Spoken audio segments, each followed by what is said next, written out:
Hey guys, welcome to this week's Q&A. This time we've had a request actually for the video that we're going to shoot today, and it is the progression of a flip-flop or back handspring. Those terms are used to mean the same thing. So the progression of a flip-flop, we talked about last week how having a back walkover is pretty important. It just makes the rest of the flip-flop come a lot easier when you already have that skill down. So we're going to move past doing a back walkover.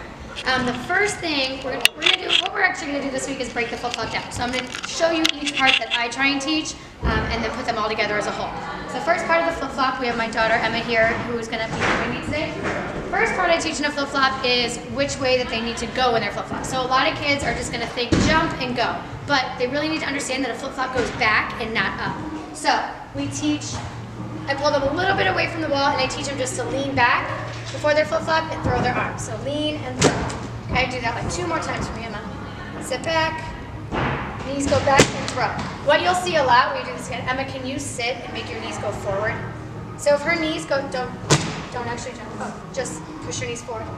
So this is what you'll see a lot. This is bad. This is going to cause them to undercut. Dropping their chest is going to cause them to undercut. So you want to teach right from the beginning, sitting back. Sit back, and then go.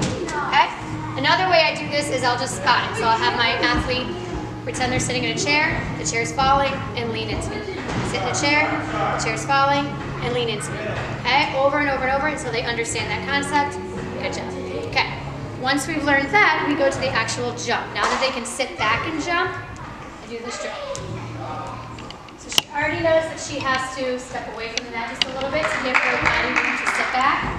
And she's going to try and get her body as far up as she can on there. That was actually pretty good. They will not do it that way the first time. This takes repetition over and over and over. Do that again. So she's going to sit back, be really aggressive in her legs, and throw. Good. I like that she's keeping her body nice and tight over here. Okay, do that actually one more time, Emma, and then just stay up there. I'm going to talk about something. So when she's doing this, she's practicing the jump. She's sitting back and jumping. This body position right here is super important. Keeping your hips open, straight legs, and arms all the way back. If she wasn't doing this, she already has a flip-flop, so she's going to be doing it right. Thank you. I use this drill to teach that throw and open. Come over here, Em. Will you show this one? So I'll teach my kids to sit, throw, stretch, and hands back. Yep, be more aggressive than that, like you're actually doing a flip-flop. Open, throw. Okay, again. Open, throw. Good. Nice and tight. One more time. Open, throw. Nice. Okay? So there's the beginning of a flip-flop. Now we want to talk about what it's supposed to look like when you actually jump in the middle. Okay? Another thing they don't understand is we kick up to a handstand. Stay right here. When their hands hit the ground in a flip-flop, they want their feet to be behind them. I want her feet to be way over here when she lands, when her hands touch the ground in a flip-flop. A lot of kids will jump and be straight up and down, or their feet will be in front of them, and that's where you get your pikey flip-flops just like that. Okay? So do that one more time. I'll do this over and over with my kids. Just put them in this position so they can feel it. This is where I want you to be when you jump, and then have them come right back down. Okay? You can also do this. Oh, how about you put your feet up here and do it? After I'm done spotting them 100 times, I know you're going to try it. Put your feet up here, push up into a back bend. This is a good flip-flop side station that they can just hold this shape. This is the shape you want them to be in a flip-flop. Okay? Feet all the way back behind them. Awesome. We make them hold that 10 seconds, something like that, right? Thank you. Another way we can do that, will you pull down that cheese mat? Just put it down.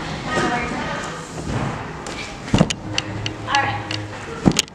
With a roller. Okay, so you're going to stand right here. Forward more so you can jump back and just hold that tight arch. This is our tight arch shape. And hold. Yep, and I'll just stop them right here. Here we go. Right? Bring them back up. Well, if you come down from this, it's going to make you pike down. Yeah. We don't want that. So usually I'll just bring them right back up. Try that one more time. Sit back. Tight arch. Freeze.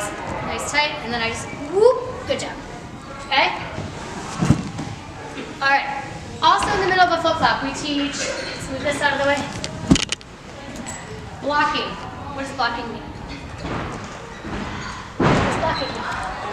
She doesn't know. Blocking is getting off your hands fast, right? So pushing through your shoulders. So in your flip-flop, show me a handstand step down. Right there. So she's trying to get off of her hands before her feet touch. And that's the middle of your flip-flop. Do that again. Off your hands before your feet touch. Nice. do, sorry, hold on 1 second. Okay, can you do, Emma, a flip-flop? Stand right here. Turn that back up just a little bit. I want your hands to go on red and then snap down. Flip-flop, snap down. So this is a good way to get them to understand. Sorry, let's go the other way. Watch out, Emmy. Here we go. To get off their hands. It gives them time to get off their hands fast before moving it to the ground. Go again. So she's going to sit back, push off of her hands fast. Nice. There we go. So those are kind of the different steps of a flip-flop broken down from the beginning. After that, you put it all together. I'd have maybe my last station be me spotting while they're doing all those side stations. This is a skill that honestly takes anywhere from 300 to 800 tries before you start getting it. So just repetition, repetition, repetition, and understanding what each part is supposed to look like. If you have any other questions about flip-flops or perfecting a flip-flop or how to fix something in a flip-flop, we can totally tackle those in other videos. All right, thanks. See you guys next week.